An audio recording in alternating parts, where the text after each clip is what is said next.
Students, how are you? Amine સંયોજનોના basic ગુણધર્મ વિશેનો આજનો ટોપિક આપણો છે. એકદમ હાઈ ક્લાસ ટોપિક છે. પરીક્ષાની દ્રષ્ટિએ બહુ જ અગત્યનો, સમજવામાં સહેલો, પરંતુ એમસીક્યુ તરીકે પૂછાય છે એવા ઘણા બધા પ્રશ્નો આની અંદર આવશે કે નીચેનામાંથી કયો પદાર્થ બેઝિક છે અથવા નીચેમાંથી કયા પદાર્થની બેઝિકતા ઓછી છે, અથવા તમને એવું પૂછે કે નીચેના પદાર્થોનો બેઝિકતાનો ચડતો ક્રમ આપો અથવા બેઝિકતાનો ઉતરતો ક્રમ આપો. આ પ્રકારના પ્રશ્નો પૂછાય છે. તો આપણે સ્ટાર્ટ કરીએ છીએ એમાઇનનો બેઝિક ગુણધર્મ. પહેલા તો સમજો કે એમાઇનની જે વાત ચાલે છે એમાં RNH2 આ રીતે એમાઇન આપણી પાસે છે અને N ની પાસે અબંધકારક ઇલેક્ટ્રોન યુગ્મ છે. હવે એમાઇન આ પણ છે R2NH, એ પણ એમાઇન છે, અને R3N એ પણ એમાઇન છે. દરેકમાં N ની પાસે અબંધકારક ઇલેક્ટ્રોન યુગ્મ છે. આ નાઇટ્રોજન પાસે H નથી, આની પાસે એક H છે, આની પાસે બે H છે. N ની સાથે એક જ કાર્બન જોડાયેલો છે માટે આ પ્રાથમિક એમાઇન છે. N ની સાથે બે કાર્બન જોડાયેલા છે માટે તે દ્વિતીયક એમાઇન છે. અને એ જ પ્રમાણે N ની સાથે ત્રણ કાર્બન જોડાયેલા છે માટે તે તૃતીયક એમાઇન છે. દરેકમાં N ની સાથે જોડાયેલા H ની સંખ્યા જુદી જુદી છે માટે દરેકની રાસાયણિક પ્રતિક્રિયાત્મકતા અથવા રાસાયણિક સક્રિયતા જુદી જુદી છે. તો સેકન્ડ પોઈન્ટ, N ની સાથે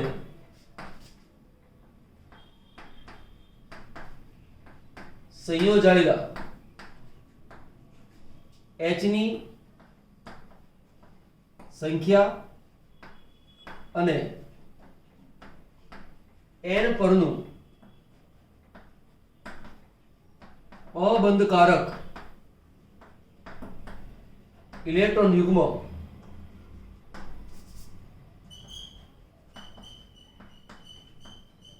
એમાઇનની પ્રતિક્રિયાત્મકતા એટલે કે સક્રિયતા નક્કી કરે છે. દરેક એમાઇનની અંદર H જુદા છે. આમાં H બે છે, આમાં એક છે, આમાં H નથી, અને પરિણામે ત્રણે ત્રણ એમાઇનની રાસાયણિક પ્રક્રિયાઓમાં ફેર પડે. એટલે કે એમાઇનની રાસાયણિક પ્રક્રિયા કરવાની પદ્ધતિ, એની પ્રતિક્રિયાત્મકતા અથવા તેની સક્રિયતા જુદા જુદા પ્રકારની છે. એનું કારણ N ની સાથે જોડાયેલા H ની સંખ્યા છે. બીજી વસ્તુ, N પાસે અબંધકારક ઇલેક્ટ્રોન યુગ્મ છે. N પાસે અબંધકારક ઇલેક્ટ્રોન યુગ્મ છે માટે તે કેન્દ્રાનુરાગી પ્રક્રિયક તરીકે વર્તે છે. કેન્દ્રાનુરાગી પ્રક્રિયક એટલે શું? ધનભાર માટે આકર્ષણ ધરાવનાર. તો ધનભાર માટે આકર્ષણ કોણ ધરાવે? જે ઋણભારિત હોય તે. ઋણભાર બે બાબતને કારણે હોય. કાં તો ઉપર ઋણભાર હોય તે સ્પષ્ટ તેના કારણે, કાં તો તેની પાસે અબંધકારક ઇલેક્ટ્રોન યુગ્મ હોય. ઉદાહરણ તરીકે આપણે આવું લઈએ કે OH- એ ઋણભારિત છે, એ પ્રમાણે NH2 N ની પાસે અબંધકારક ઇલેક્ટ્રોન યુગ્મ છે, આ ઋણભાર છે. આવો ઋણભારિત ઘટક અથવા આવો અબંધકારક ઇલેક્ટ્રોન યુગ્મ ધરાવનારો ઘટક એ ધનભાર માટે આકર્ષણ ધરાવે છે માટે તેને કેન્દ્રાનુરાગી તરીકે ઓળખીશું. તો અહીંયા N છે એ પણ કેન્દ્રાનુરાગી તરીકે વર્તે છે. તે ઉપરાંત તે લુઈસ બેઝ છે.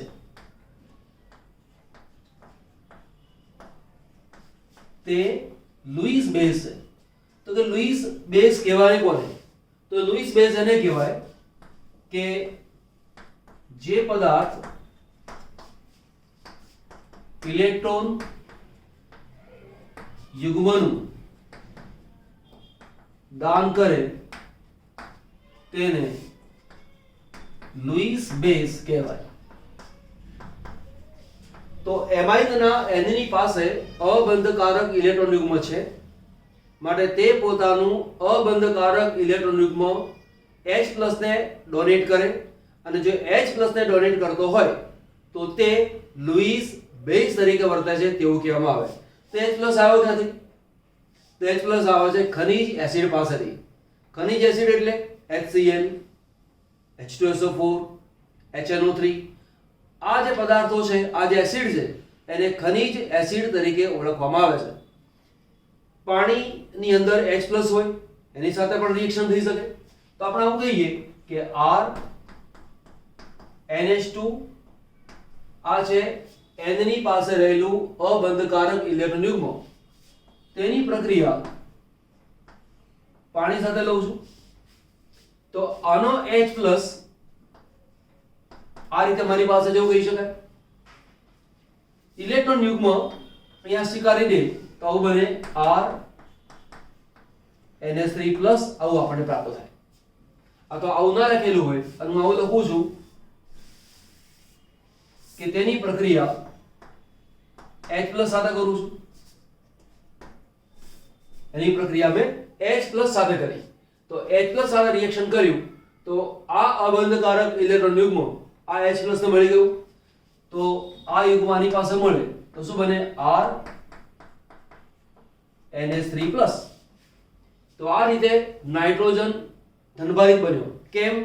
એટલા માટે કે નાઇટ્રોજન 4 બંધ બનાવે છે. જો નાઇટ્રોજનના 4 બંધ બનતા હોય તો તે નાઇટ્રોજન ધનભારિત બને. આની જગ્યાએ આપણે ઉદાહરણ લઈએ. માનો કે મારી પાસે એનિલીન છે, આ છે NH2, તેની પાસે અબંધકારક ઇલેક્ટ્રોન યુગ્મ છે અને તેની પ્રક્રિયા H+ સાથે કરું છું તો આ ઇલેક્ટ્રોન H+ ને મળી જાય તો બને છે આપણી પાસે NH3+. તો અહીંયા આપણી પાસે N ધનભારી છે, અહીંયા પણ N કેવો બન્યો છે? ધનભારી. તો આ રીતે H+ ને N પોતાનું ઇલેક્ટ્રોન યુગ્મ ડોનેટ કરે છે, પોતાનું ઇલેક્ટ્રોન યુગ્મ આપે છે અને પરિણામે તે લુઈસ એસિડ તરીકે વર્તે છે અને તે કેન્દ્રાનુરાગી તરીકે પણ વર્તી શકે છે. જુદા જુદા બેઝ આપેલા હોય એની બેઝિક પ્રબળતા મારે નક્કી કરવી હોય કે ભાઈ આ વધારે પ્રબળ બેઝ છે કે આ વધારે પ્રબળ બેઝ છે, તો તેના માટે મારે તેનો આયનીકરણ અચળાંક શોધવો પડે, એટલે કે Kb શોધવો પડે. તો એ Kb કેવી રીતે શોધાય છે એની ચર્ચા કરીએ. એ પહેલા આટલો ભાગ તમે સ્ક્રીનશોટ લઈ લો. એમાઇનની HX સાથે પ્રક્રિયા લઈએ. HX એટલે કે એસિડ, H+ આ ઇલેક્ટ્રોન યુગ્મને સ્વીકારી લે, આ બને છે ક્ષાર. આ જે ક્ષાર છે તે પાણીમાં દ્રાવ્ય છે પણ ઈથરમાં અદ્રાવ્ય છે. માનો કે મારી પાસે એક પદાર્થ છે, બેઝિક પદાર્થ છે, અને બીજો એક છે કે નોન બેઝિક પદાર્થ છે. તો બે વસ્તુ લખી દઉં છું કે બેઝિક પદાર્થ અને બીજો છે નોન બેઝિક કાર્બનિક પદાર્થ. તો હું શું કરીશ? તેને ઉમેરીશ પાણીમાં. પાણીમાં ઉમેરો તો આપણને ખબર છે કે જે બેઝિક પદાર્થ છે એ પાણીમાં ઓગળી જશે અને આ પદાર્થ છે એ પાણીમાં ઓગળતો નથી. આ પાણીમાં ઓગળતું નથી અને માટે બે પદાર્થને છૂટા પાડવા હોય તો પાડી શકાય છે. આ જે ક્ષાર છે R NH3X -+ એ ક્ષાર જો તેની પ્રક્રિયા NaOH જેવા પ્રબળ બેઝ સાથે કરવામાં આવે તો તેમાંથી શું બને? મૂળ એમાઇન પાછો મળે, R NH2 JrNH2 ની પ્રક્રિયા એસિડ સાથે કરીને તમે ક્ષાર મેળવ્યો છે એ ક્ષારની પ્રક્રિયા પ્રબળ બેઝ સાથે કરવામાં આવે તો મૂળ એમાઇન પાછો પ્રાપ્ત થાય પ્લસ X માઈનસ છૂટો પડી જાય પ્લસ આનો એક H અને OH બે વચ્ચે પ્રક્રિયા થઈને H2O આપણને પ્રાપ્ત થાય।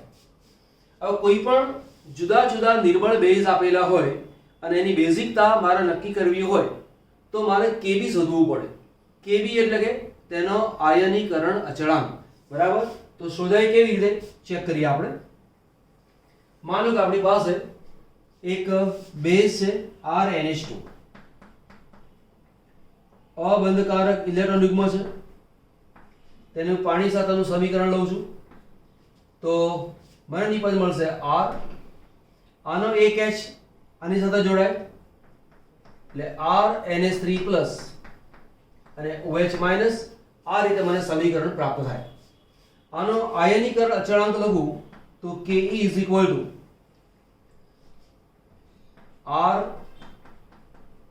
RNH3 પ્લસ OH માઈનસ છેદમાં RNH2, અહીંયા આવશે H2। H2 ની સાંદ્રતા અચળ છે, આ અને આ બે સાથે લઈ લો તો Ke into H2O ની સાંદ્રતા, Ke તો અચળ છે જ, H2O ની સાંદ્રતા એ પણ અચળ છે। બંને અચળાંક ભેગા થવાના કારણે એક નવો અચળાંક મળ્યો અને તે અચળાંક છે Kb, જ્યાં Kb બરાબર નિર્બળ બેઝનો આયનીકરણ અચળાંક। તો therefore Kb બરાબર શું આવશે, એક બે પોઈન્ટ તો આવશે જ, તો RNH3 પ્લસ OH માઈનસ છેદમાં RNH2 આવું પ્રાપ્ત થાય, જ્યાં Kb ને કહેવાય છે આયનીકરણ અચળાંક। જેમ અથવા જે બેઝના Kb નું મૂલ્ય વધુ તેમ તેનું આયનીકરણ વધુ તથા તેની બેઝિક પ્રબળતા વધુ।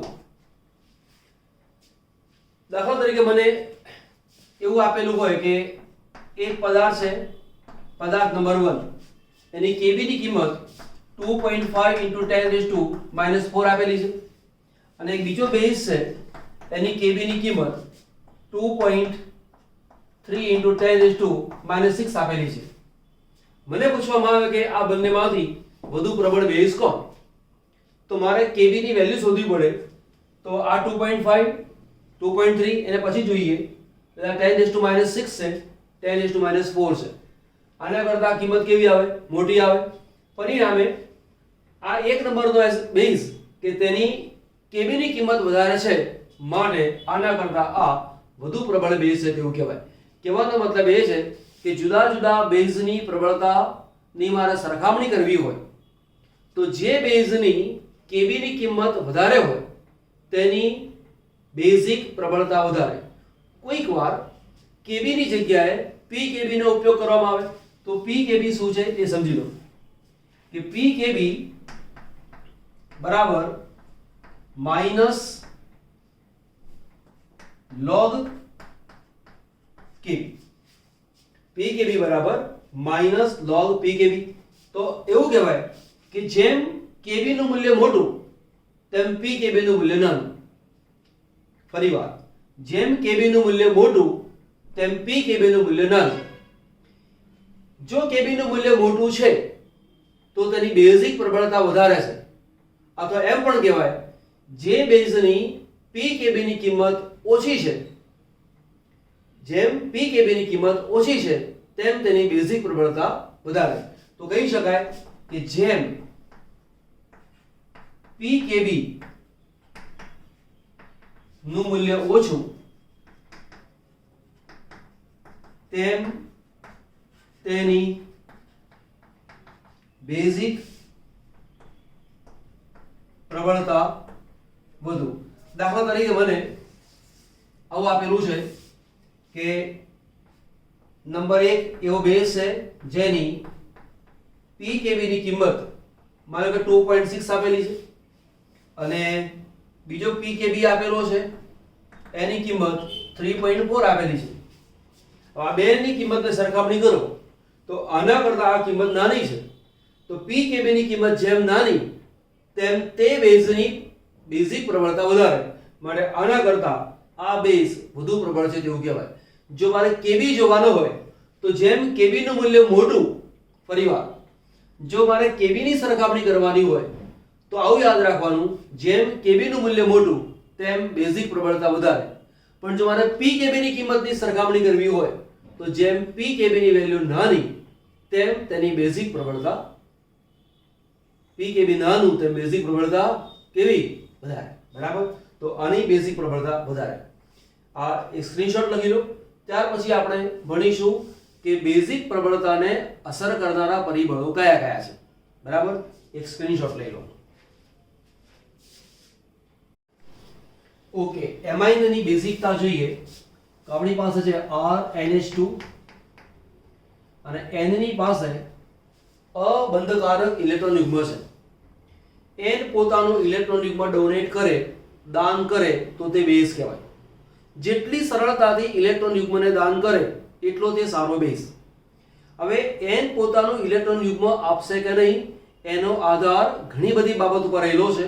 એની અંદર પ્લસ I અસર પણ જોવાય, એમાં માઇનસ I અસર પણ જોવાય.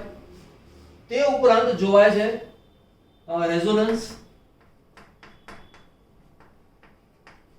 તે ઉપરાંત જોવાય છે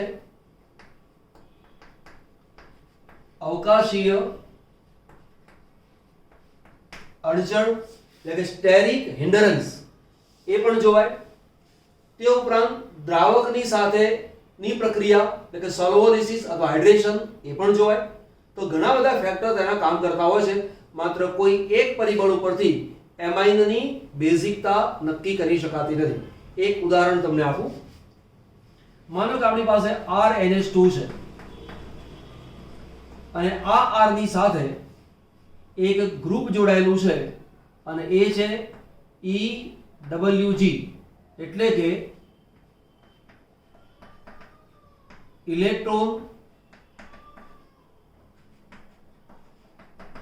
વિથડ્રોઈંગ ગ્રુપ, એટલે કે ઇલેક્ટ્રોન આકર્ષક સમૂહ. તો ઇલેક્ટ્રોન આકર્ષક સમૂહ જોડાયેલો હશે તો શું કરે? એ પોતે ઇલેક્ટ્રોન ખેંચી રાખે. ઇલેક્ટ્રોન ખેંચી રાખે પરિણામે n ની પાસે ઇલેક્ટ્રોન યુગ્મ હોવા છતાં પણ n પોતાનું ઇલેક્ટ્રોન યુગ્મ સરળતાથી ડોનેટ કરી શકતું નથી અને માટે એની બેઝિકતા ઓછી થઈ જાય. પણ ધારો કે આપણી પાસે ગ્રુપ છે RNH2 અને તેની સાથે એક ગ્રુપ જોડાયેલું છે, એને કહું છું EDG electron donating group. Donate કરે છે, દાન કરે છે, એટલે કે ઇલેક્ટ્રોન દાતા સમૂહ એવો આપેલો છે. તો પોતાનું ઇલેક્ટ્રોન યુગ્મ આપે તો આની પાસે ઇલેક્ટ્રોન યુગ્મ તો છે જ, ફરી પાછો બીજો સપોર્ટ મળ્યો. n ની આજુબાજુ ઇલેક્ટ્રોન ઘનતાનું પ્રમાણ વધ્યું.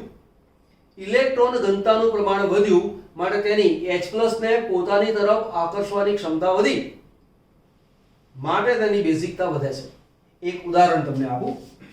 દાખલા તરીકે મારી પાસે છે CH3 N CH3 CH3 અને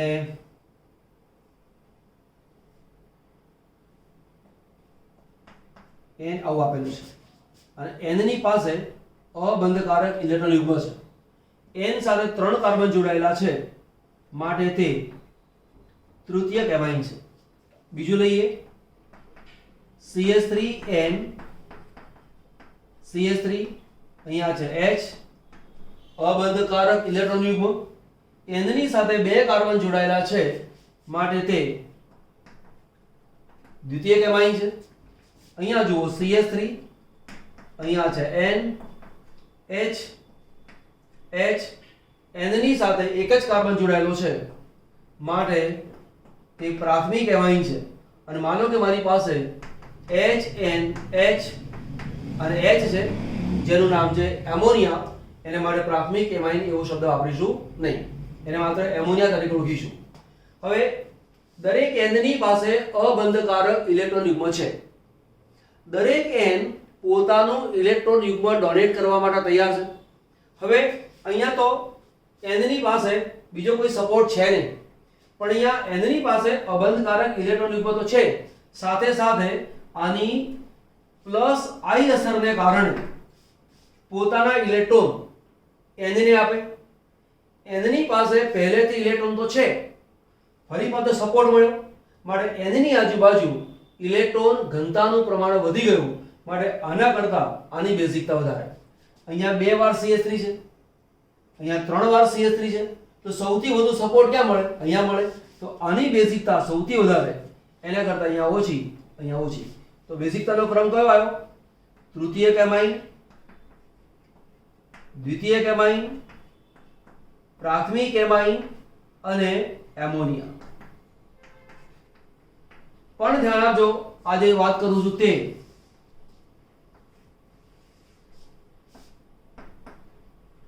વાયુ સ્થિતિમાં. બીજું કોઈ ફેક્ટર કામ નથી કરતું. દ્રાવક કયું છે ક્યાંય જોવાનું છે નહીં, માત્ર પ્લસ I અસરને ધ્યાનમાં લઈને જ આ બેઝિકતા નક્કી કરેલી છે. પણ માનો કે આ જ વસ્તુ જલીય માધ્યમમાં છે તો તેની બેઝિકતા નક્કી કરવા માટે બીજું એક ફેક્ટર કામ કરે છે, અને તે છે આમાંથી બનેલા એમોનિયમ ક્ષારની સ્થિરતા. હવે જો સમજો શું છે તે. આપણી પાસે RNH2 છે, અબંધકારક ઇલેક્ટ્રોન યુગ્મ છે. એને એક H+ આપો તો તેમાંથી બને RNH3+, આ છે ક્ષાર. હવે તૃતીયક એમાઇનમાંથી ક્ષાર જુદો મળે, દ્વિતીયક એમાઇનમાંથી ક્ષાર મળે, તો આપણે જુદા જુદા ક્ષારની વાત કરી લઈએ. તો આ પ્રાથમિક એમાઇનમાંથી છે, આ છે પ્રાથમિક એમાઇન, એમાંથી મળતો ક્ષાર છે. N ની સાથે 3 વાર H છે, તો તમે જુઓ અહીંયા N, એની સાથે એક H, બીજો H, R અને H. OH2 પાણીનો અણુ H બંધ બનાવે, OH2 પાણી સાથે H બંધ બનાવે, OH2 પાણી સાથે H બંધ બનાવે. જેમ H બંધની સંખ્યા વધારે તેમ આ ક્ષારની સ્થિરતા વધારે. જો ક્ષારની સ્થિરતા વધારે તો એક ક્ષાર જે એમાઇનમાંથી બનેલો છે એ એમાઇનની બેઝિકતા વધારે. ફરીવાર, એમાઇન H+ સ્વીકારીને એમોનિયમ ક્ષાર બનાવે, બરાબર. જે ક્ષાર બને એ ક્ષારની સ્થિરતા જેટલી વધારે તેટલી આની બેઝિકતા વધારે. આની સ્થિરતા વધારે એવું ક્યારે? સ્થિરતાનો મતલબ શું ગણીએ છીએ આપણે? તો જો સમજો, કોઈ પણ તટસ્થ સ્પીસીસ કરતા, કોઈ તટસ્થ રચના હોય એના કરતા ધનભારિત અણુની સ્થિરતા ઓછી અથવા તેમાંથી બનેલા ઋણભારિત રચનાની સ્થિરતા ઓછી તટસ્થની સરખામણીમાં. આ તટસ્થ છે, આ ધનભારિત છે, તો આની સ્થિરતા ઓછી હોય. પણ સ્થિરતા વધે ક્યારે? ધનભાર ઓછો થાય ત્યારે. સ્થિરતા વધે ક્યારે? ધનભાર ઓછો થાય ત્યારે. જેમ કે અહીંયા ધનભાર ઓછો કરવો હોય તો CH3 CH3 CH3 ત્રણ બાજુથી ઇલેક્ટ્રોન પ્રાપ્ત થતો હોય તો તે ધનભારનું પ્રમાણ ઓછું કરી આપે. એ રીતની વાત ચાલે છે. અહીંયા જલીય માધ્યમની વાત ચાલે છે. તો આ જે છે એ ક્ષાર છે, પ્રાથમિક એમાઇનનો ક્ષાર. જલીય માધ્યમમાં છે તો એક વાર H બંધ, બીજી વાર H બંધ, ત્રીજી વાર H બંધ, આવું 3 વાર H બંધ બન્યો. આની જગ્યાએ બીજું લઈએ R2NH. આ પ્રાથમિક એમાઇન છે. N ની સાથે 2 કાર્બન જોડાયેલા છે માટે તે દ્વિતીયક એમાઇન છે. H પ્લસ સ્વીકારે, આ H અહીં જોડાય તો R2NH2 પ્લસ, તો આ કોણ બન્યું? દ્વિતીયક એમાઇનનો ક્ષાર. હવે આ જે દ્વિતીયક એમાઇનનો ક્ષાર છે એની રચના વિચારી આ રીતે. R અહીંયા છે R, H અને H, આ છે પ્લસ. આ જે H છે એની સાથે પાણીનો અણુ H બંધ બનાવે, અહીંયા પાણીનો અણુ H બંધ બનાવે. તો અહીંયા તમે જુઓ H બંધ 3 બનતા હતા, અહીંયા H બંધ 2 વાર બને છે. માટે આની જેટલી સ્થિરતા છે એના કરતાની સ્થિરતા ઓછી છે. ફરી લઈએ R, R2, ત્યાર પછી લખું છું R3N, તેની H પ્લસ સાથે પ્રક્રિયા લીધી, આ ઇલેક્ટ્રોન યુગ્મ આને મળે તો R3NH પ્લસ લખીશું આ રીતે RNR, RH આજે પ્લસ O2 પાણીનો અણુ, તો અહીંયા એક H બંધ. તો આ રીતે તમે જોવા જાઓ તો આ પ્રાથમિક એમાઇન છે, એનો જે ક્ષાર છે જલીય માધ્યમમાં H બંધની સંખ્યા વધારે છે માટે આ ક્ષારની સ્થિરતા સૌથી વધારે છે. અને આ ક્ષારની સ્થિરતા વધુ છે તો આની બેઝિકતા સૌથી વધારે કહેવાય. તો અહીંયા પ્રાથમિક એમાઇન સૌથી બેઝિક, દ્વિતીયક એમાઇન ઓછો બેઝિક, તૃતીયક એમાઇન એનાથી ઓછો બેઝિક, અને NH4 લઈએ તો તેનાથી એમોનિયમ આયન એ સૌથી નીચે જાય. તો તમે જુઓ અહીંયા તૃતીયક એમાઇન સૌથી વધુ પ્રબળ બેઝ છે અને એમોનિયા સૌથી ઓછો છે, બરાબર. અહીં નહીં આવે, એમોનિયા આગળ આવશે. સરખામણી માત્ર આટલી કરીએ અત્યારે, એક આ અને એક આ. આ ના લઈ શકાય એવું નહીં, એમોનિયા મેં બતાવ્યું નથી. એમોનિયાની અંદર ચલો બતાવીએ બાજુમાં. એમોનિયા હોય NH3 H પ્લસ સાથે જોડાય તો શું બને? NH4 plus. જો NH4 પ્લસ બને છે તો N ની સાથે 4H, એક H2 નો અણુ અહીંયા આવે, H બંધ બનાવે, બીજો H બંધ અહીંયા બને, ત્રીજો H બંધ અહીંયા બને, ચોથો H બંધ અહીંયા બને. તો અહીંયા 4 વાર H બંધ બને છે માટે આની સ્થિરતા સૌથી વધારે આવે. તો અહીંયા એમોનિયા એ સૌથી વધુ પ્રબળ બેઝ. તો આ ક્રમ અને આ ક્રમ સાવ ઉલટાઈ ગયો. તેવું કેમ થયું? તો એનું કારણ એ છે કે આ માત્ર વાયુ સ્વરૂપ છે, બીજા કોઈ પરિબળ કામ કરતા નથી. જ્યારે અહીંયા હાઇડ્રોજન બોન્ડને ધ્યાનમાં લીધો, જલીય માધ્યમ અવકાશીય રચનાને ધ્યાનમાં લીધી, તો જ્યારે આપણે બેઝિકતાની સરખામણી કરવાની હોય તો ઓવરઓલ બેઝિકતાની સરખામણી કરવાની આવે.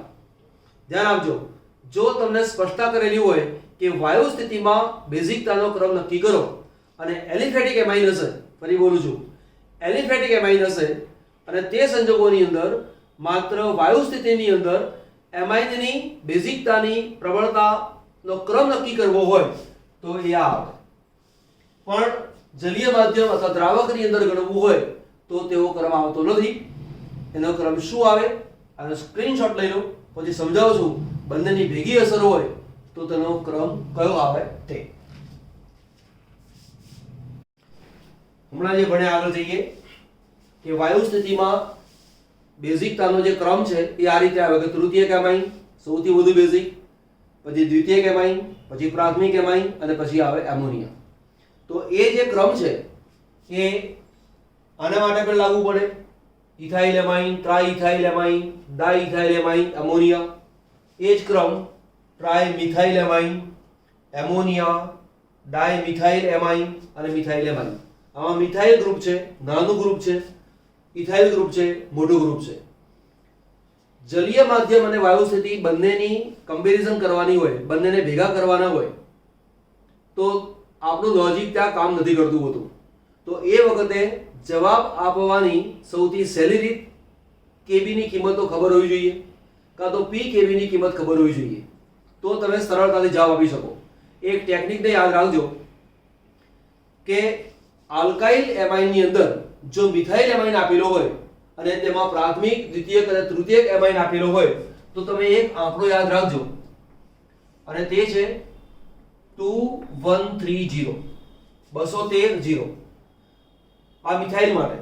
એ સિવાયનો કોઈ એમાઇન આપેલો હોય પણ આલ્કાઇલ એમાઇન હોવો જોઈએ તો તમારે યાદ રાખવાનું 2310. આ છે બેઝિકતાનો ઉતરતો ક્રમ, આ પણ છે બેઝિકતાનો ઉતરતો ક્રમ. ઓવરઓલ દ્વિતીયક એમાઇનની બેઝિકતા વધારે હશે. તો અહીંયા દ્વિતીયક એમાઇન છે કોણ? તો દ્વિતીયક એમાઇન 3 નંબર છે એટલે અહીંયા આવશે 3 નંબર. પછી તૃતીયક એમાઇનમાં કોણ છે? 2 નંબર એટલે 2 નંબર. પ્રાથમિક એમાઇનમાં 1 નંબર છે માટે 1 અને 0 એટલે કોઈ એમાઇન નહીં એવો એમોનિયા છે માટે એનો નંબર 4 છે, અહીંયા મૂક્યો 4. વાયુ સ્થિતિમાં તો હમણાં ચર્ચા કરી હતી આગલા ટોપિકમાં, પણ જો ઓવરઓલ માહિતી એટલે કે જલીય માધ્યમની વાત કરેલી હોય તો યાદ રાખો 213. 2 એટલે કે દ્વિતીયકમાં કોણ છે? 3 નંબર એટલે મૂક્યો 3 નંબર. પછી પ્રાથમિકમાં કોણ છે? 4 નંબર એટલે મૂક્યો 4 નંબર. પછી તૃતીયકમાં કોણ છે? 1 નંબર માટે 1 અને 0 એટલે એમોનિયા, કોઈ ક્રમ આપેલો નથી. તો આ રીતે ક્રમ યાદ રાખજો. બીજા ઘણા બધા ઉદાહરણ અત્યારે કરાવડાવીશ એટલે તમને યાદ રહી જશે. પણ મારી તમને સલાહ એ છે કે આ 2310 અને 213 મિથાઇલ એમાઇન આપેલો હોય તો આ યાદ રાખજો. એ સિવાયના આલ્કાઇલ એમાઇન આપેલા હોય, આલ્કાઇલ એમાઇન, તો તેમાં 2310 યાદ રાખજો. ચલો આને મારે બેઝિકતાના ક્રમમાં લખવું છે. તો બેન્ઝીન એમાઇન એનું સૂત્ર છે આ છે NH2. બેન્ઝીન એમાઇનનું બીજું નામ છે એનિલીન અને એનો ક્રમ લખી રાખવું જોઈએ 1 એટલે 1 2 3 4 સરળતા રહે આપણને. ફિનાઇલ મિથેન એમાઇન પહેલા મિથેન એમાઇનનું સૂત્ર લખો CH3NH2. આને કહેવાય મિથાઇલ એમાઇન, બરાબર, અથવા મિથેન એમાઇન. એમાંથી જે 3 H છે એની જગ્યાએ 2 રાખો અને 1 કાઢી નાખો તો એની જગ્યાએ મૂકો બેન્ઝીન વળે. તો આ થયું આપણી પાસે ફિનાઇલ મિથેન એમાઇન, એનો ક્રમ થયો 2. ત્યાર પછી છે N મિથાઇલ એનિલીન. તો N મિથાઇલ એનિલીન, તો તમારી પાસે પહેલા એનિલીન હોવું જોઈએ. આ છે એનિલીન, એના N ની સાથે મિથાઇલ જોડેલો છે એટલે આ હોય તો એનિલીન કહેવાય. પણ એના એક H કાઢીને ત્યાં મૂક્યો છે CH3, તો આ જગ્યા મૂકી દીધો CH3. તો આ બની ગયું આપણી પાસે N મિથાઇલ એનિલીન. પછી NN ડાયમિથાઇલ એનિલીન. તો NN ડાયમિથાઇલ એનિલીન અહીંયા છે N, અહીંયા છે CH3, અહીંયા છે CH3. આને 1 નંબર આપ્યો, 2 3 અને 4. હવે આને મારે ચડતા ઉતરતા ક્રમમાં ગોઠવવો છે, બરાબર. તો અહીંયા લખું છું બેઝિકતાનો ઉતરતો ક્રમ. તમને આવું પૂછ્યું હોય તો કોણ સૌથી વધુ બેઝિક? તો કે પોતાનું ઇલેક્ટ્રોન યુગ્મ સરળતાથી આપે એને કહેવાય સૌથી સારો બેઝિક. તમને જ્યારે આવું પૂછેલું હશે તો N ની ઉપર અબંધકારક ઇલેક્ટ્રોન યુગ્મ આપેલું નહીં હોય, એ તમારે જાતે વિચારવાનું, બરાબર. આ દરેક N ની પાસે અબંધકારક ઇલેક્ટ્રોન યુગ્મ છે.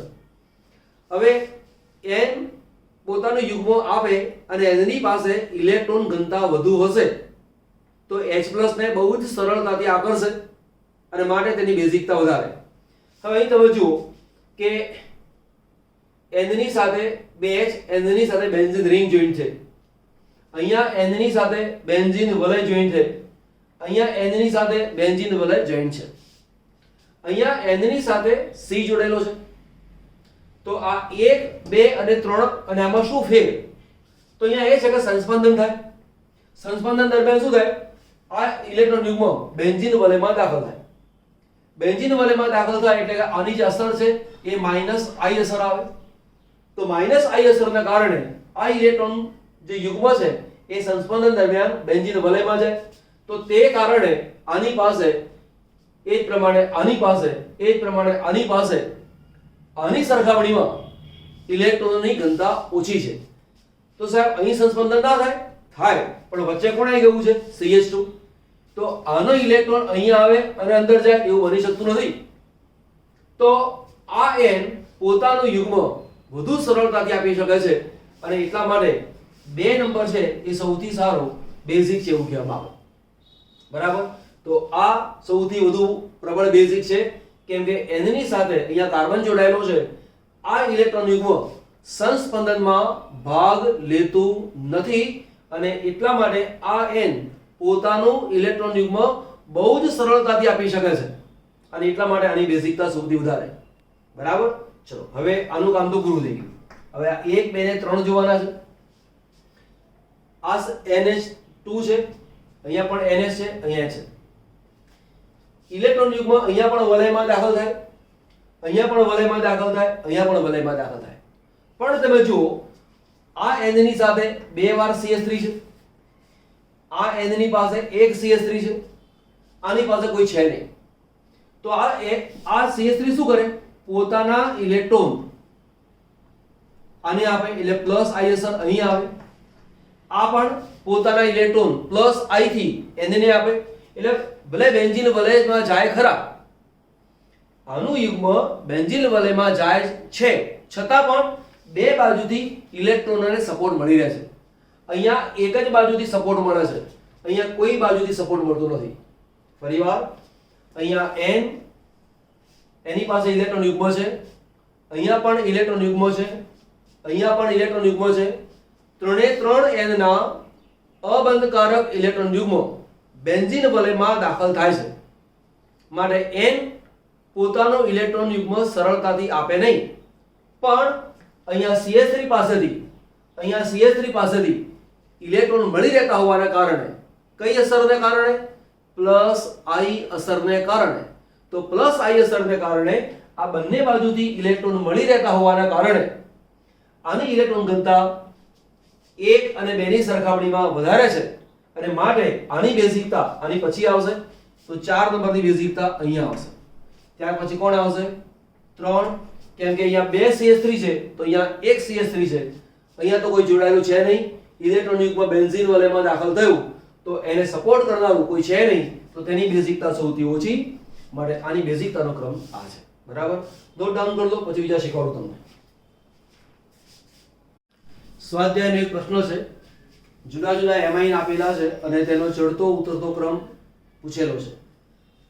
થોડીક માહિતી મૂકેલી છે કે બેઝિકતાનો ક્રમ એવું પૂછે, કેબી નો ક્રમ એવું પૂછે, કાં તો પીકેબી નો ક્રમ એવું પણ પૂછે.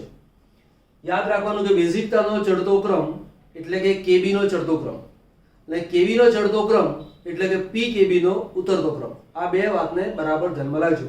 ઉદાહરણ લખેલું છે કે જો કેબી ની કિંમત a b c d એવું હોય તો પીકેબી બરાબર આના કરતા ઉલટો ક્રમ આવે. બરાબર? ઓકે. આ ચાર આપેલા છે અને તેને બેઝિકતાના ક્રમમાં મારે ગોઠવવું છે એટલે પીકેબી નો ચડતો ક્રમ લખવો છે. પીકેબી નો ચડતો ક્રમ એટલે શું? બેઝિકતાનો ચડતો ક્રમ પૂછેલો છે. બરાબર? તો બેઝિકતાનો ચડતો ક્રમ પૂછેલો છે તો ધ્યાન કરો. n ની સાથે બેન્ઝીન વલય છે, n ની સાથે આલ્કાઇલ સમૂહ છે, n ની સાથે આલ્કાઇલ સમૂહ છે, n ની સાથે માત્ર H આપેલા છે. આ જે એમાઇન છે એ એરોમેટિક એમાઇન છે. આ છે એરોમેટિક એમાઇન. બરાબર? આ જે છે એ એલિફેટિક એમાઇન છે. Aliphatic amine. આ પણ એલિફેટિક એમાઇન છે. આલ્કાઇલ સમૂહ સાથે n જોડાયેલો હોય તો એલિફેટિક એમાઇન થાય અને n ની સાથે સીધો જ એરોમેટિક વલય જોડાયેલું હોય તો તેને એરોમેટિક એમાઇન તરીકે ઓળખવામાં આવે. સૌથી બેઝિક વસ્તુ એ છે કે એરોમેટિક અને એલિફેટિક એમાઇનમાં શું ફેર. તો સાદીમાં સાદી વાત લઈ લઈએ કે માનો કે મારી પાસે અહીંયા છે NH2 અને N ની પાસે અબંધકારક ઇલેક્ટ્રોન યુગ્મ છે અને બીજું છે માનો કે C2H5NH2 અને N ની પાસે અબંધકારક ઇલેક્ટ્રોન યુગ્મ છે. અહીંયા સંસ્પંદન થાય માટે સંસ્પંદન દરમિયાન N નું અબંધકારક ઇલેક્ટ્રોન યુગ્મ બેન્ઝીન વલયમાં દાખલ થાય અને બેન્ઝીન વલયમાં દાખલ થાય માટે આ N ની ઉપર ઇલેક્ટ્રોન ઘનતાનું પ્રમાણ ઘટે માટે બેઝિકતા ઘટે. જ્યારે અહીંયા સંસ્પંદન થતું નથી માટે આ N પોતાનું ઇલેક્ટ્રોન યુગ્મ સરળતાથી આપી શકે માટે એરોમેટિક એમાઇન કરતા એલિફેટિક એમાઇનની બેઝિકતા વધારે હોય. તો આ તો એરોમેટિક વલય છે અથવા એટલે કે એરોમેટિક એમાઇન છે માટે આની બેઝિકતા સૌથી ઓછી આવે.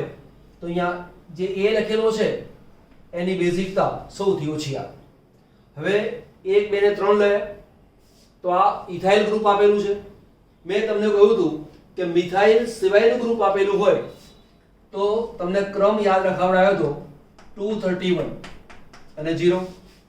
દ્વિતીયક એમાઇન સૌથી વધારે બેઝિક, પછી ઓછો બેઝિક, પછી ઓછો બેઝિક, પછી ઓછો બેઝિક, આ રીતે આવે. તો અહીંયા N ની સાથે એક કાર્બન જોડાયેલો છે માટે આ પ્રાથમિક એમાઇન છે. N ની સાથે બે કાર્બન જોડાયેલા છે માટે તે દ્વિતીયક એમાઇન છે. N ની સાથે કોઈ કાર્બન જોડાયેલો નથી એટલે તે 0 એમાઇન છે એવું માની લેવાનું. તૃતીયક એમાઇન આપેલો નથી માટે તેના વિશે વિચારશો નહીં. તો એની બેઝિકતા સૌથી ઓછી, સૌથી વધારે કોની આવે? દ્વિતીયક નહીં. તો દ્વિતીયક કોણ છે અહીંયા? તો દ્વિતીયક એમાઇનમાં C છે તો C ની બેઝિકતા સૌથી વધારે આવે. પછી આવશે બેઝિકતા B ની, ત્યાર પછી બેઝિકતા આવશે D ની અને આની બેઝિકતા સૌથી ઓછી આવે છે. તો આ જે ક્રમ છે એ કોનો છે? KB નો ચડતો ક્રમ. તો PKB નો ઉતરતો ક્રમ લખવાનો હોય તો A D B અને C આનો ઉલટો ક્રમ લખી નાખો એટલે એ ક્રમ કોનો થયો? PKB નો ઉતરતો ક્રમ. ચલો નોટ કરવાનો. ચલો બીજો એક પ્રશ્ન છે બેઝિકતાના પ્રબળતાના ચડતા ક્રમમાં ગોઠવો. A B C D આપેલા છે. તમે અહીંયા સમજો કે આ એલિફેટિક એમાઇન છે. N ની સાથે આલ્કાઇલ સમૂહ છે. N ની સાથે બે આલ્કાઇલ એક એરાઇલ સમૂહ છે. અહીંયા N ની સાથે બંને આલ્કાઇલ સમૂહ છે, N ની સાથે એરાઇલ સમૂહ છે એટલે એરોમેટિક છે. હમણાં મેં કહ્યું હતું કે એલિફેટિક એમાઇન હોય તો તેની બેઝિકતા એરોમેટિક એમાઇન કરતા વધારે હોય. તો સ્વાભાવિક છે કે આ A એલિફેટિક છે અને આ એલિફેટિક છે તો આ બેની બેઝિકતા આ બંને કરતા વધારે હોય. બરાબર? એટલે A અને B અથવા A અને C આ બંનેનો ક્રમ B અને D કરતા તો વધારે આવવાનો છે જ. હવે રહ્યો આ બેની સરખામણી કરી લઈએ તો આ પ્રાથમિક છે અને આ દ્વિતીયક છે. તો 231 0 એ તમને શીખવાડ્યું છે. તો જે દ્વિતીયક એમાઇન હોય તો તેની બેઝિકતા સૌથી વધારે હોય. તો જે C છે એની બેઝિકતા સૌથી વધારે, એના કરતા A ની બેઝિકતા ઓછી.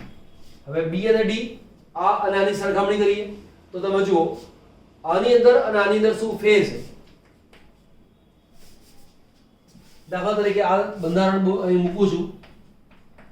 રિંગ છે અહીંયા N CH3 અને CH3 અબંધકારક ઇલેક્ટ્રોન યુગ્મ. આ કોણ છે? B. પેલી બાજુ લઈએ આ અહીંયા મૂકું છું. આ છે ને અબંધકારક ઇલેક્ટ્રોન યુગ્મ સંસ્પંદનમાં જાય, આ પણ સંસ્પંદનમાં જાય. પરંતુ ઇલેક્ટ્રોન યુગ્મ સંસ્પંદનમાં જતું હોવા છતાં પણ આ બે CH3 ની પ્લસ I અસરને કારણે ઇલેક્ટ્રોન N ને મળી રહે છે. જ્યારે અહીંયા N ની સાથે કોઈ એવું જોડાયેલું નથી કે જે N ને પોતાના ઇલેક્ટ્રોન આપે. માટે આની આજુબાજુ ઇલેક્ટ્રોન ઘનતાનું પ્રમાણ ઓછું છે આની સરખામણીમાં. માટે આ બેની જો સરખામણી કરવા જઈએ તો આના કરતા આની બેઝિકતા વધારે છે. ફરીવાર N ની સાથે માત્ર H જોડાયેલા છે. H પોતાનું ઇલેક્ટ્રોન યુગ્મ N ને આપતું નથી, એની કોઈ પ્લસ I અસર આવતી નથી. જ્યારે CH3 ના બે ગ્રુપ છે બંનેની પ્લસ આઈ અસર છે અને બંનેની પ્લસ આઈ અસર હોવાના કારણે એની આજુબાજુ ઇલેક્ટ્રોન ઘનતાનું પ્રમાણ વધે છે. ઇલેક્ટ્રોન ઘનતાનું પ્રમાણ વધતું હોવાને કારણે આની બેઝિકતા વધારે છે. બરાબર. તો ક્રમ જોવા જઈએ તો આ સૌથી વધુ બેઝિક, n થી ઓછું બેઝિક a, n થી ઓછું બેઝિક તમે ગણવા જાઓ તો આ છે, આ કોણ છે અહીંયા b છે, અહીંયા આવશે b અને છેલ્લે કોણ આવશે d. આ તેનો બેઝિકતાનો ક્રમ છે. બેઝિકતાનો ક્રમ અથવા કેવી નો ક્રમ એમ કહો તો પણ ચાલે. ફરી બેઝિક પ્રબળતાનો ક્રમ, એનિલિન છે, NO2 ગ્રુપ જોડાયેલું છે, CH3 ગ્રુપ જોડાયેલું છે. NO2 ગ્રુપ એની માઈનસ આઈ અસર હોય અને માઈનસ m અસર હોય. માઈનસ આઈ એટલે શું? વિદ્યુત ઋણતાનો તફાવત જુઓ. કાર્બન કરતા નાઇટ્રોજનની વિદ્યુત ઋણતા વધારે છે માટે આ કાર્બન પાસેથી n ઇલેક્ટ્રોનને ખેંચે, ઇલેક્ટ્રોન બહાર ખેંચાય એની અસર આ અબંધકારક ઇલેક્ટ્રોન યુગ્મ પર પડે એટલે ઇલેક્ટ્રોન બહારની તરફ ખેંચાય. માઈનસ આઈ અસરથી પણ ઇલેક્ટ્રોન ખેંચે છે અને માઈનસ m અસરથી પણ ઇલેક્ટ્રોનને ખેંચે છે. બંને રીતે ઇલેક્ટ્રોન ખેંચાતો હોવાના કારણે n ની આજુબાજુ ઇલેક્ટ્રોન ઘનતાનું પ્રમાણ ઘટી જાય માટે બેઝિકતાનું પ્રમાણ તેનું ઘટી જાય. CH3 એની પ્લસ આઈ અસર હોય, પોતાના ઇલેક્ટ્રોન આપે, n પાસે અબંધકારક ઇલેક્ટ્રોન યુગ્મ તો છે, સાથે CH3 પણ તેને સપોર્ટ કરે છે. હાઇપર કોન્જ્યુગેશન થી પણ થાય અને પ્લસ આઈ અસર થી પણ થાય માટે આની પાસે ઇલેક્ટ્રોન ઘનતાનું પ્રમાણ સૌથી વધારે છે. તો આની પાસે સૌથી ઓછું, આની પાસે સૌથી વધારે, આ મધ્યમમાં આવી જાય તો સૌથી વધુ બેઝિક કોણ? C. તો C ની બેઝિકતા સૌથી વધારે, આની બેઝિકતા સૌથી ઓછી, જ્યારે આની બેઝિકતા મધ્યમ કક્ષાની. અહીંયા આપેલા છે પેરા નાઇટ્રોએનિલિન, પેરા ક્લોરોએનિલિન, એનિલિન અને પેરા મિથોક્સી એનિલિન. અહીંયા કઈ અસર આવે? માઈનસ આઈ અસર આવે, માઈનસ m અસર આવે. એટલે બંને રીતે ઇલેક્ટ્રોનને ખેંચે છે. અહીંયા માઈનસ આઈ અસર પણ આવે અને પ્લસ m અસર પણ આવે. પણ હેલોજનની અંદર માઈનસ આઈ નું પ્રમાણ પ્લસ m અસર કરતા વધારે છે. પ્લસ m અસર કેમ? અબંધકારક ઇલેક્ટ્રોન યુગ્મ તેની પાસે છે, એ અંદર દાખલ કરે એને પ્લસ m અસર કહેવાય. કાર્બન કરતા Cl ની વિદ્યુત ઋણતા વધારે છે, ઇલેક્ટ્રોનને બહાર ખેંચે છે, એ માઈનસ આઈ અસર કહેવાય. હેલોજન માટે માઈનસ આઈ અને પ્લસ m ની અંદર માઈનસ આઈ અસરનું પ્રમાણ વધારે છે માટે ઓવરઓલ ઇલેક્ટ્રોન ખેંચે, પરંતુ આની સરખામણીમાં ઓછો ખેંચે. કેમ? અહીંયા તો માઈનસ આઈ થી પણ ખેંચાય, માઈનસ m થી પણ ખેંચાય, અહીંયા માત્ર માઈનસ આઈ થી ઇલેક્ટ્રોન ખેંચાય છે માટે આની સરખામણીમાં આ ઇલેક્ટ્રોનને વધુ ખેંચે છે. દરેકની પાસે અબંધકારક ઇલેક્ટ્રોન યુગ્મ છે. અહીંયા કોઈ ખેંચતું નથી, કોઈ આપતું નથી, માત્ર માઈનસ આઈ અસર આ ફિનાઇલ રિંગની છે. OCH3 એની જે અસર છે એ માઈનસ આઈ અસર પણ છે અને પ્લસ m અસર છે, પરંતુ m અસરનું પ્રમાણ અહીંયા વધારે છે એટલે કે m ગ્રેટર ધેન i. ટૂંકમાં આ ઇલેક્ટ્રોન આપે છે. ઇલેક્ટ્રોન આપતો હોવાના કારણે n ની આજુબાજુ ઇલેક્ટ્રોન ઘનતા સૌથી વધી જાય માટે આની બેઝિકતા સૌથી વધારે એટલે કે d એ સૌથી વધુ બેઝિક. ત્યાર પછી છે C, આ તો સૌથી ઓછું આવશે, ત્યાર પછી આવશે B અને A એ સૌથી ઓછું બેઝિક. તો આના કરતા આ, એને કરતા આ, એને કરતા આ. બરાબર? નોટ ડાઉન કરો. ચલો છેલ્લો આજનો ટોપિક છે અને ફરી વાર બેઝિકતાનો ક્રમ અથવા તમને પૂછ્યું છે કેવી નો ચડતો ક્રમ. કેવી ના ચડતા ક્રમમાં તમે જુઓ n ની સાથે CH2 છે, C ની સાથે F જોડાયેલો છે, C ની સાથે NO2 જોડાયેલો છે, n ની સાથે 2 આલ્કાઇલ સમૂહ જોડાયેલા છે અને n ની સાથે 3 આલ્કાઇલ સમૂહ જોડાયેલા છે અને એ મિથાઇલ ગ્રુપ જ છે. n ની ઉપર ઇલેક્ટ્રોન ઘનતા વધે તો ઇલેક્ટ્રોન આપવાની શક્યતા વધે તો બેઝિકતા વધે. વારંવાર રિપીટ કરેલું છે એટલે ફરી પાછું રિપીટ એટલા માટે કર્યું છે મગજમાં બરાબર બેસી જાય. એક ઇલેક્ટ્રોન આકર્ષે, NO2 ઇલેક્ટ્રોન આકર્ષે. જો ઇલેક્ટ્રોન આકર્ષે તો n ઉપર ઇલેક્ટ્રોન ઘનતા ઘટી જાય માટે આ બેની બેઝિકતા આ બે કરતા ઓછી હોય. પણ F અને NO2 ની વાત કરવા જઈએ તો આ ક્રમ યાદ રાખો. NO2 સૌથી વધુ આગળ છે, એના કરતા CN, એના કરતા M થોડું ઓછું. આ ક્રમ કાર્બોક્સિલિક એસિડમાં એસિડિક પ્રબળતાનો ક્રમ મેં ચલાવેલો છે, એનો વિડિયો એકવાર ચેક કરી લેવાનું. પ્લેલિસ્ટમાં જોઈ લેજો, આલ્ડિહાઇડ, કીટોન, કાર્બોક્સિલિક એસિડ એવું લખીને આપેલું છે અને એ પ્લેલિસ્ટની અંદર આનો વિડિયો તમે ચેક કરી શકો છો. તો અહીંયા NO2 ઇલેક્ટ્રોનને સૌથી વધુ આકર્ષે તો આ જે B છે એની બેઝિકતા સૌથી ઓછી, એના કરતાં થોડીક વધારે એની આવે. દ્વિતીયક એમાઇન મેં તમને કહ્યું હતું 213 0. જો મિથાઇલ ગ્રુપ આપેલું હોય તો 213 0 રાખો, એટલે કે દ્વિતીયક એમાઇનની બેઝિકતા તૃતીયક એમાઇન કરતાં વધારે હોય. આ તૃતીયક એમાઇન છે, આ દ્વિતીયક એમાઇન છે, માટે આના કરતાં આની બેઝિકતા વધારે છે, માટે C ની બેઝિકતા સૌથી વધારે, D ની બેઝિકતા તેના કરતાં ઓછી. બાકીનો ક્રમ આ રીતે છે.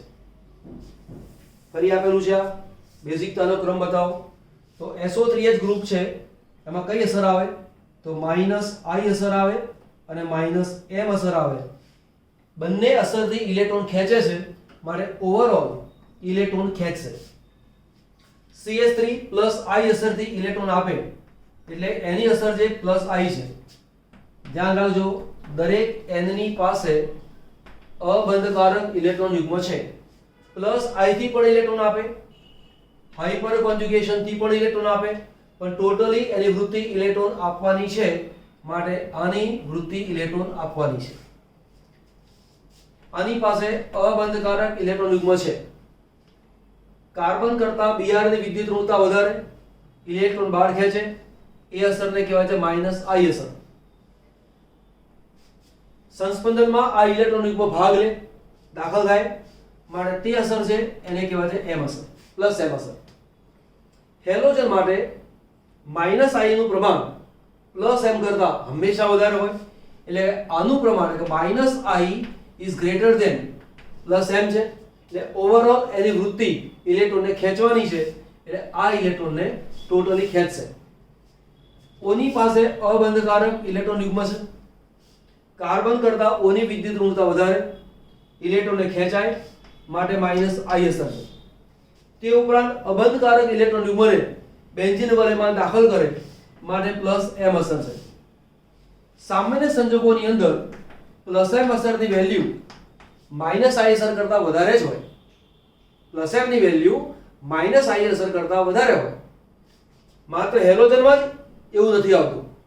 તો અહીંયા ઓવરઓલ મેળવવા કરતા આપવાનું પ્રમાણ વધારે છે, માટે અહીંયા ઇલેક્ટ્રોન આપશે. અહીંયા ઇલેક્ટ્રોન આપે છે, અહીંયા ઇલેક્ટ્રોન લઈ લે છે, અહીંયા ઇલેક્ટ્રોન આપે છે, અહીંયા ઇલેક્ટ્રોન લઈ લે છે.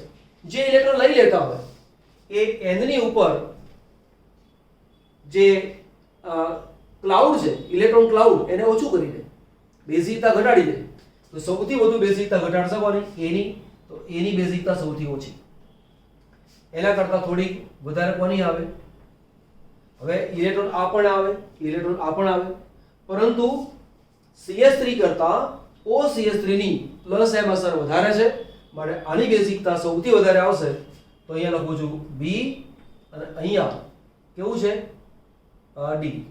કેમ કે અહીંયા જે ઇલેક્ટ્રોન આપે છે એમાં +I અસર, HC અસર છે, હાઇપર કોન્જ્યુગેશન, પરંતુ તેનું પ્રમાણ, આનું પ્રમાણ +M નું અસર વધારે છે. આની પાસે અબંધકારક ઇલેક્ટ્રોન યુગ્મ નથી, આની પાસે ઇલેક્ટ્રોન યુગ્મ છે, માટે આના કરતા આની +M અસર વધારે છે, ઇલેક્ટ્રોન આપવાની વૃત્તિ વધારે છે. એની આજુબાજુ ઇલેક્ટ્રોન ઘનતાનું પ્રમાણ વધી જાય છે, અને માટે તેની બેઝિકતાનો ક્રમ આ રીતે આવે છે, ચક્રીય.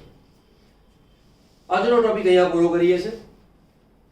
બેઝિકતાનો ક્રમ બહુ મોટી બાબત છે, આટલું પૂરતું નથી. આની પછીનો એક પીરિયડ આવશે, એમાં બીજા ઘણા બધા ઉદાહરણો શીખવાડીશ. તો જો પીરિયડ ગમે હોય તો લાઈક, અને જો બીજા પીરિયડની રાહ જોતા હોય તો સબસ્ક્રાઇબ, જે અનુકૂળ આવે તે. પરંતુ બીજા પીરિયડમાં બાકીના ટોપિક ક્લિયર કરીશું. ઘણું બધું બાકી છે, જેટલું આપણું બોર્ડ લેવલનું છે એટલું મેં શીખવાડ્યું છે. એ સિવાયની વસ્તુ આવતા ટોપિકમાં શીખવાડીશ. હવે એક સ્ક્રીનશોટ લઈ લો છો.